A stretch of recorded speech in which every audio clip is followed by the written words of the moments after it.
नमस्कार दोस्तों, स्वागत है आप सभी का हमारे यूट्यूब चैनल हेलो एजुकेटर्स पे। जैसा कि हम लोग DSSB सेकंड पेपर की तैयारी कर रहे हैं, जिसमें से हम लोगों ने साइकोलॉजी का कुछ पोर्शन समाप्त कर लिया है।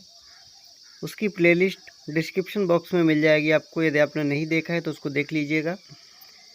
और अब हम स्पेशल एजुकेशन की तरफ बढ़ रहे हैं, जिसमें से कुछ पोर्शन स्पेशल एजुकेशन का भी हो चुका है, ठीक है, वो आप देख सकते हैं। और हम लोगों ने कल जो है हियरिंग इम्पेयर्ड टॉपिक शुरू किया था, उसी पर हम आज भी चर्चा करेंगे और देखेंगे कि यहाँ से किस टाइप के क्वेश्चंस जो हैं हमें एग्ज़ाम में देखने के लिए मिलते हैं।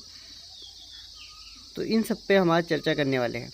यदि आप चैनल पर पहली बार हैं तो वीडियो को अंत तक देखें। अगर अच्छा लगता है तो चैनल को सब्सक्राइब कर लीजिएगा, बेल आइकॉन भी प्रेस कर लीजिएगा ताकि नए वीडियो का नोटिफिकेशन आपको मिल सके। तो ठीक है, हम शुरू करते हैं। आज हियरिंग इम्पेयर्ड में डिग्री ऑफ हियरिंग लॉस पे आज हम चर्चा करेंगे, ठीक है, कि डिग्री ऑफ हियरिंग लॉस क्या होता है। और इससे पहले हम लोगों ने कल के टॉपिक में हियरिंग इम्पेयर्ड के बारे में चर्चा की थी, अर्थात जिसको सुनाई देने में कुछ समस्या है, या आंशिक रूप से सुनाई देता है या फिर पूर्णतः उसको सुनाई नहीं देता है, ठीक है। तो वो व्यक्ति जो होता है हियरिंग इम्पेयर्ड व्यक्ति कहलाता है। और हियरिंग लॉस के कुछ टाइप्स भी हम लोगों ने देखे थे, conductive hearing loss, sensory neural hearing loss और मिक्स्ड हियरिंग लॉस, ठीक है। इतना हम लोगों ने पढ़ लिया था।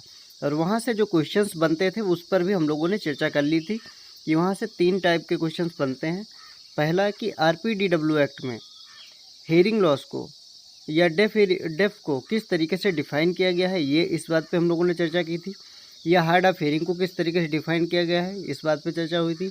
ये क्वेश्चन ऐसे ही एग्जाम में पूछे जाते हैं कि RPDW एक्ट में डेफ की क्या डेफिनेशंस दी गई है, ठीक है। और वहाँ पे लिखा हुआ है, यदि आपने नहीं देखा उसको देख लीजिएगा, बहुत इंपॉर्टेंट है। और ये क्वेश्चन जो है DSSB में 100% पूछा जाता है। तो ठीक है, आज हम शुरू करते हैं, टाइम नहीं वेस्ट करेंगे। चलिए हम अपने टॉपिक पे चलते हैं। तो आज का हमारा जो टॉपिक है डिग्री ऑफ हियरिंग लॉस। तो यहाँ पर हम देखेंगे कि कितने टाइप के हियरिंग लॉस होते हैं, अर्थात कितने टाइप में बांटा गया है डिग्री के हिसाब से, ठीक है। तो पहला जो हमारा आता है कि माइल्ड हियरिंग लॉस। ये जो है 26 dB से लेके 40 dB तक होता है। dB अर्थात ये डेसिबल को प्रेजेंट करता है, ठीक है। ये हम लोगों ने कल इस पर चर्चा की थी कि ये एक इकाई है, ठीक है, जो हियरिंग लॉस को मापती है कि अर्थात हम कितना सुन पा रहे हैं या कितना कम सुन पा रहे हैं, ठीक है। ये जो है डेसिबल इसकी इकाई है। तो माइल्ड हियरिंग लॉस जो है, जो हमें सुनने में कुछ समस्या होती है, अर्थात बिल्कुल हम नॉर्मली ही रहते हैं, बस थोड़ा सा मतलब उसमें आता है, सुनने में प्रॉब्लम आती है, ठीक है। और नॉर्मली जब कोई बहुत ही स्लो बोलता है, फुसफुसाहट की आवाज़ से बोलता है, तब हमें सुनाई नहीं पड़ता है, उसको जो है माइल्ड हियरिंग लॉस बोलते हैं। बिल्कुल हम लोग सिंपल भाषा में जो है बात करेंगे, जिससे सभी को आसानी से समझ में आ जाए, ठीक है। फिर दूसरा है मॉडरेट हियरिंग लॉस। अब मॉडरेट हियरिंग लॉस क्या होता है, जब फुसफुसाहट से भी मतलब थोड़ा तेज़, जैसे हम लोग नॉर्मली भाषा में बातचीत करते हैं, ठीक है, जिस भाषा में हमें बातचीत होती है आराम से, मतलब 2 लोग खड़े हुए हैं बात कर रहे हैं आपस में, तो उस बात पे अगर हम बात कर रहे हैं, अगर कोई व्यक्ति तीसरा खड़ा हुआ है उसको सुनाई नहीं पड़ रहा है, तब वो जो है मॉडरेट हियरिंग लॉस में आता है। अर्थात उसका जो हियरिंग लॉस है वो कितना है, 41 dB से लेके 55 dB तक। तो यहाँ पर एक क्वेश्चन पूछा जाता है कि सामान्य बातचीत में कितना डेसिबल की जो बातचीत होती है वो सामान्य बातचीत होती है। तो यहाँ पे 50 से 55 डेसिबल की जो आवाज़ होती है वो सामान्य बातचीत की आवाज़ होती है, ठीक है। इसको आप लोग ध्यान रखिएगा, ये क्वेश्चन एग्जाम में पूछा गया है। अब आगे चलते हैं हम। तो डिग्री ऑफ हियरिंग लॉस में हम लोगों ने माइल्ड हियरिंग लॉस को पढ़ लिया है, मॉडरेटली हियरिंग लॉस को पढ़ लिया है। अब मॉडरेटली सीवियर हियरिंग लॉस पे चर्चा करने वाले हैं। तो इसका जो डिग्री ऑफ हियरिंग लॉस है वो 56 dB से लेकर 70 dB तक होता है, ठीक है। ये अर्थात जब हम लोग और तेज़ आवाज़ में बातचीत करेंगे, अर्थात किसी को, जैसे हम लोगों ने बूढ़े लोगों को देखा हुआ, उनको सुनाई नहीं पड़ता है तो कान में हाथ लगाते हैं, ठीक है, सुनने के लिए, तब भी नहीं सुनाई पड़ता है। अर्थात हम उनके बिल्कुल नज़दीक जाके जब बोलते हैं तब यदि उनको सुनाई पड़ता है, तब उनका जो डेसिबल ऑफ हियरिंग लॉस होता है या डिग्री ऑफ हियरिंग लॉस जो है वो 55 से 70 dB तक होता है, ठीक है। आगे चलते हैं। अब सीवियर हियरिंग लॉस, यहाँ पर जो है व्यक्ति को बिल्कुल ना के बराबर सुनाई पड़ता है। नॉर्मली जैसे हम लोग बातचीत कर रहे हैं तो उसको सुनाई नहीं पड़ेगा, एक आधी चीज़ें भले सुनाई पड़ जाए, ठीक है, बस सुनाई नहीं पड़ता है। 70 dB हियरिंग लॉस से 90 dB तक रहता है इसमें, 70 डेसिबल से 90 डेसिबल तक होता है। तो इसको जो है सीवियर हियरिंग लॉस बोलते हैं।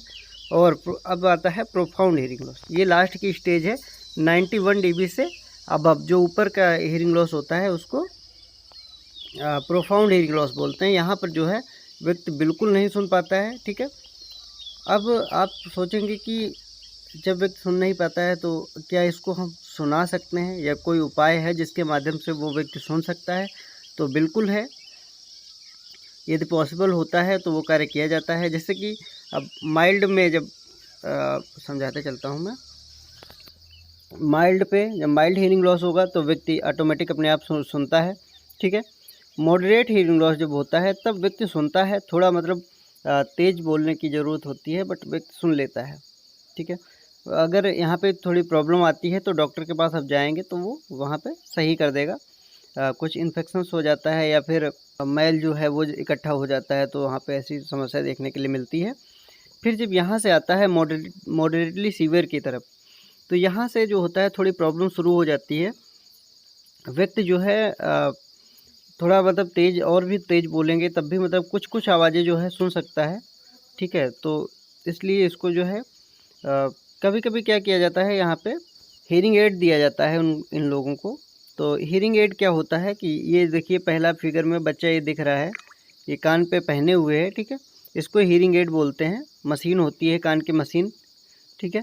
ये लगा लेता है, जब मशीन लगा लेता है तो वो सुनाई पड़ जाता है। ये एक्चुअली दूसरी इमेज पड़ गई है, ये कोक्लियर इम्प्लांट का है, लेकिन कोई बात नहीं, आप लोगों ने देखा होगा कान की मशीन आती है, ठीक है, हियरिंग एड आता है, वो बच्चा लगा लेता है। जिस तरीके से हमारा ब्लूटूथ होता है कान में लगाने वाला, उसी टाइप से होता है, हियरिंग एड होता है, ठीक है, कान के पीछे लगता है वो, और उससे जो होता है आवाज़ आसानी से जाती है कान में। मतलब जो हम बोलते हैं वही आवाज़ जो होती है बढ़ के, मतलब तेज़ आवाज़ जो होती है कान में जाती है तो वो व्यक्ति सुन सकता है, ठीक है।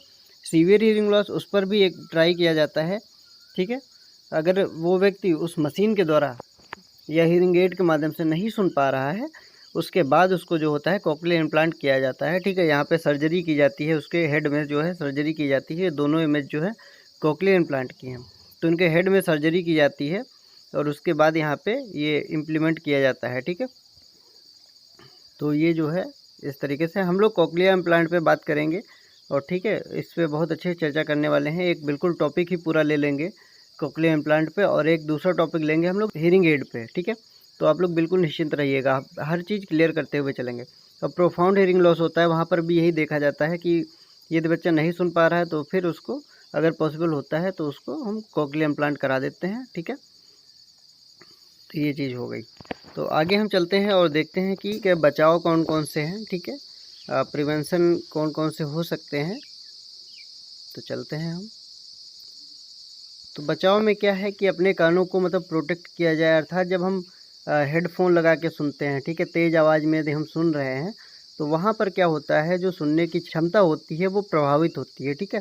अर्थात हम बहुत तेज़ आवाज़ पे हम सुनने लगते हैं। जैसे कि कभी आप लोगों ने देखा होगा, जो लोग ज़्यादा शोरगुल वाली जगहों पे रहते हैं, काम करते हैं, ठीक है, फैक्ट्री में काम कर रहे हैं, वहाँ पे बहुत शोरगुल होता रहता है, तो वो व्यक्ति जो होता है उसकी सुनने की क्षमता प्रभावित होती है।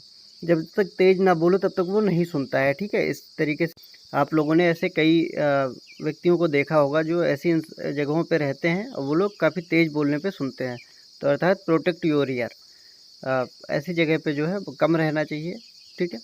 दूसरा पॉइंट हमारा आता है, जो वैक्स है, जो मैल है हमारे कान में जो जम जाता है उसको जो है निकाल देना चाहिए, ठीक है। या अगर खुद से नहीं तो डॉक्टर के पास जाके निकलवा लेना चाहिए, ठीक है। खुद से निकालेंगे तो वो क्या होता है, वो अंदर साइड में चला जाता है, फिर वो जमने लगता है, फिर धीरे धीरे जो है वो हमें श्रवण क्षतिग्रस्तता जो है वो प्रदान करता है, ठीक है।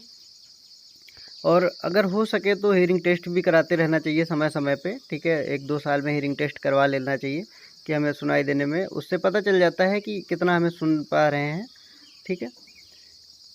सर्जिकल प्रोसीजर ये जो होता है कि ज़्यादा हेयरिंग लॉस हो जाता है, ठीक है, तब उससे क्या होता है कि सर्जरी के माध्यम से, जैसे अभी हम लोगों ने बताया था लास्ट में कि कोक्लियर इम्प्लांट कराते हैं, तो वो क्या है सर्जरी के माध्यम से जो है हम उसको करा लेते हैं, तब हम सुन पाते हैं। हेयरिंग एड पर भी हम लोगों ने चर्चा की थी कि जब व्यक्ति सीवियर प्रोफाउंड में होता है, सीवियर में होता है, ठीक है, मॉडरेटली सीवियर पे होता है, तब उसको जो है हम लोग हियरिंग एड दे देते हैं ताकि वो व्यक्ति बहुत आसानी से सुन सके, ठीक है। कोक्लियर इम्प्लांट पर भी हम लोगों ने बात कर ली है, तो इन सब पे हम लोग चर्चा कर चुके हैं।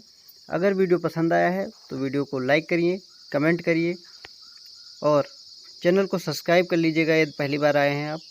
इसी तरीके से अच्छे वीडियो और आपके एग्ज़ाम की दृष्टि से बहुत महत्वपूर्ण वीडियो हैं, ठीक है, तो यहाँ से आप लोग इसकी जानकारी ले सकते हैं।